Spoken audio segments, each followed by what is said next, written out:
Hello guys and welcome to my second vlog about my trip to Bhutan. So here we are waiting for a flight to Paro from Kathmandu, and yeah, as you can see, we're really excited. We've been waiting for this for quite a while. And I made sure to film the unboxing of my lunchbox on the plane because I thought it was just so cute. We got like 4 items, but still very nice because it wasn't a long flight so that we actually got something to eat. Was quite nice actually. And if you are traveling from Kathmandu to Paro, make sure to sit on the left side because then you will have this marvelous sight of Mount Everest. And we had such a luck with the weather, so yeah, just wonderful views. So when we arrived to Paro airport, we were told that it was going to be cold, but it wasn't that cold actually.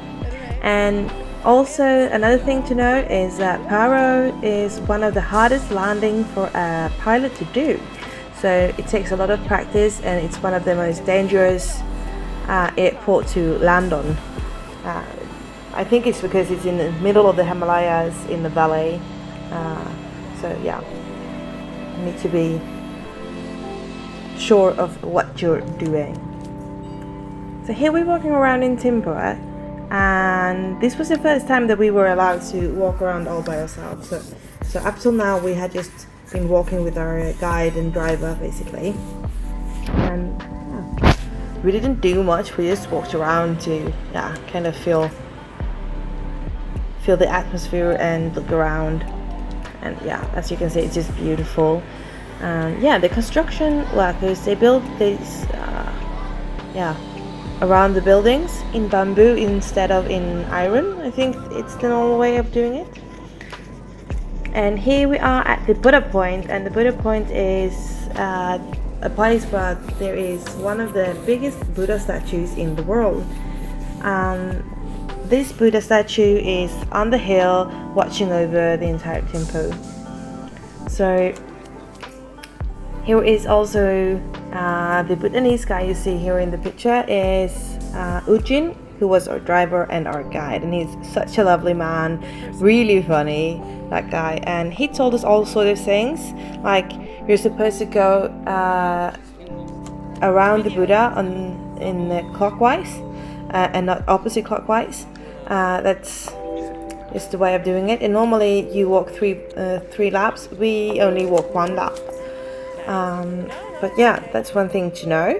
And it started raining when we was there, and he told us that that's actually a good sign. So if it starts raining, that means that you have been blessed basically. He also wanted us to know how they do their prayers when they're at a stupa or at a temple or that kind of stuff. So Ujin took the time of teaching us how to do this, and we did it 3 times, which is some kind of a sacred number, I think, because they walk around the stupa 3 times and they do the prayer 3 times, and yeah, everything evolves around the number 3, which is quite interesting because 3 is actually my favorite number. So I thought that was quite funny. I like 3 and 9 and 6, everything that's divided by 3 basically. Do you understand what I'm saying?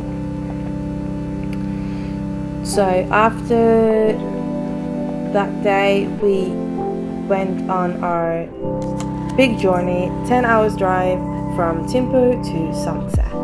And I was actually thinking of sleeping a bit on the trip, but I ended up just sitting, watching out of my window and just looking at the nature because it's so beautiful here. Everything is so green, it's unreal.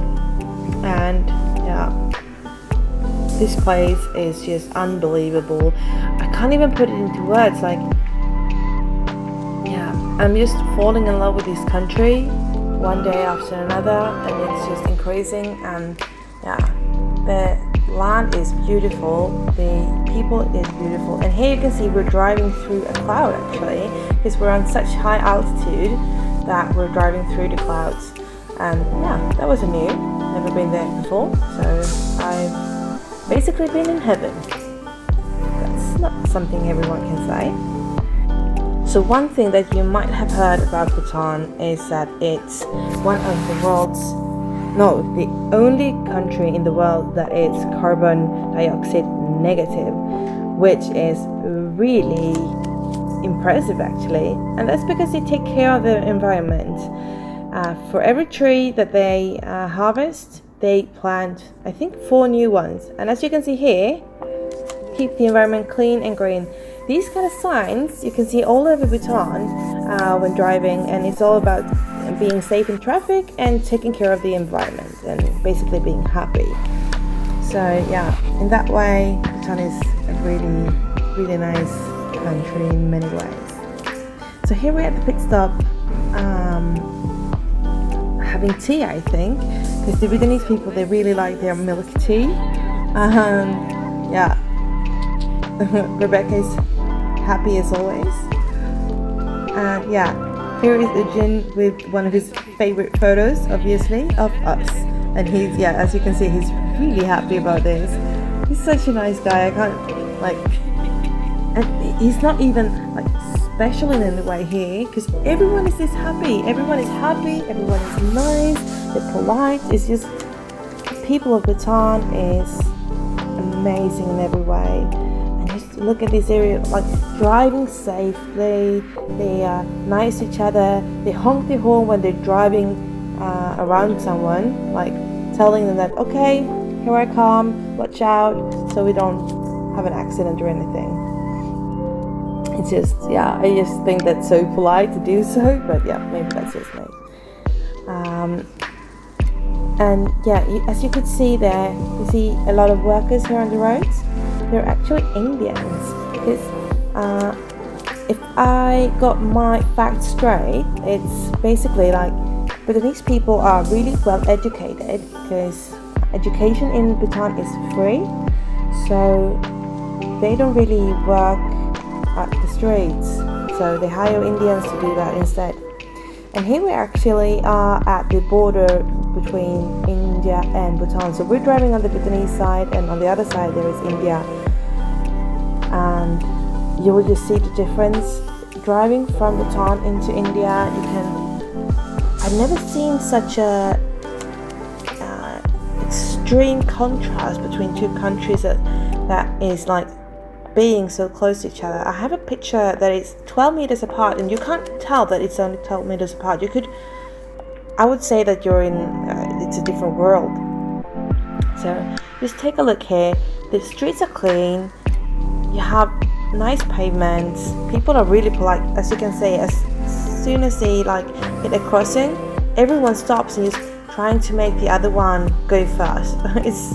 They're polite in the traffic, in person, everywhere. Yeah, so now we are driving into India, and I've never been to India before, so this was my first impression of India. And yeah, you just wait and see. So here we have a lot of green, and it's clean, and everyone is nice, and then you go into India and everything is just dirty. People are dirty, the streets are dirty. Look at the pavement, it's just cold and it's messy, and there's garbage everywhere, and people are just honking and running around, and no one takes care of anything.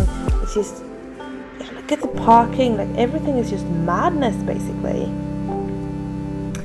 So yeah, I don't think that India is my first choice of travel, but yeah, it's cheaper in India than in Bhutan, so they go there for shopping and they hire work power from India, because yeah, basically they don't have much choice.